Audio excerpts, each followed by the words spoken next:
Pourquoi s'étriper pour un camp que nous défendons en usant de toute notre mauvaise foi? Parce qu'on s'ennuie. Alors détendez-vous, ça va mal se passer. On peut installer un Windows 1000 Linux sur 1000 machines différentes, mais on ne peut installer qu'un seul OS X sur une...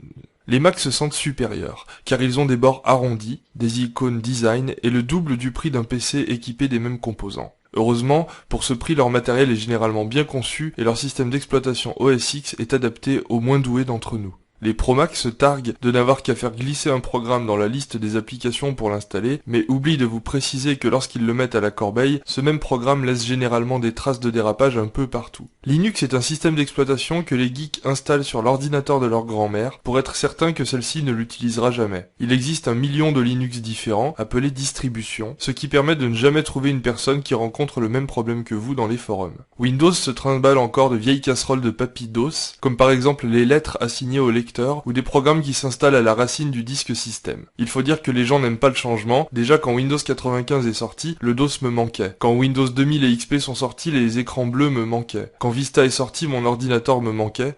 Je me suis mis à la couture entre deux indexations. Quand Windows 8 est sorti, le menu démarrer me manquait. Après environ 20 ans de travail acharné, Microsoft a sorti, avec Windows 7, une version magistrale de Paint qui peut désormais servir à quelque chose. Windows dispose d'une Logitech incroyable, notamment en termes de virus.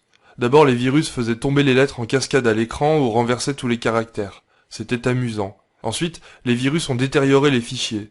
C'était moins amusant. Aujourd'hui, les virus affichent des pubs et te piquent tes codes. On s'amuse plus du tout. Les possesseurs de Mac font souvent les malins à ce sujet. Du fait de leur supériorité, ils n'utilisent pas d'antivirus, ce qui leur permet de ne pas savoir qu'ils sont infectés.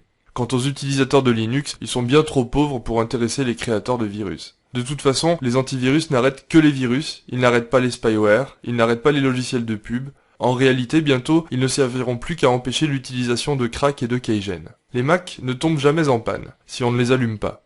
Ils sont constitués depuis 2006 des mêmes pièces que les PC et présentent l'avantage d'être compliqués à démonter, ce qui permet d'en racheter un au lieu de s'embêter à remplacer une barrette mémoire. Linux est un système extrêmement stable qui refusera de démarrer dès que vous effectuerez une mise à jour. Les PC disposent d'un bouton reset bien en évidence parce qu'ils partent du principe que vous allez installer Windows. Mais depuis les faux jumeaux Windows 2000 et Windows XP, les tâches sont bien séparées du système et les boutons reset se sentent de plus en plus délaissés. Heureusement, les disques durs tombent toujours en panne, vous délestant du même coup de photos de famille ennuyeuses que vous n'aurez jamais à trier.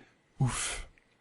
Pour des raisons historiques, Windows est la plateforme de jeu de référence. Tous les jeux sont écrits pour les PC. Les Mac à partir de 3000 € vous permettront de jouer à Halo, Linux permet de jouer au pingouin qui fait du ski. Mais, la sortie imminente de SteamOS, basée sur Linux, pourrait changer la donne, et ainsi vous permettre de jouer au pingouin qui fait du ski en multijoueur. J'espère que toutes ces indications vous permettront désormais de faire votre choix parmi les différents systèmes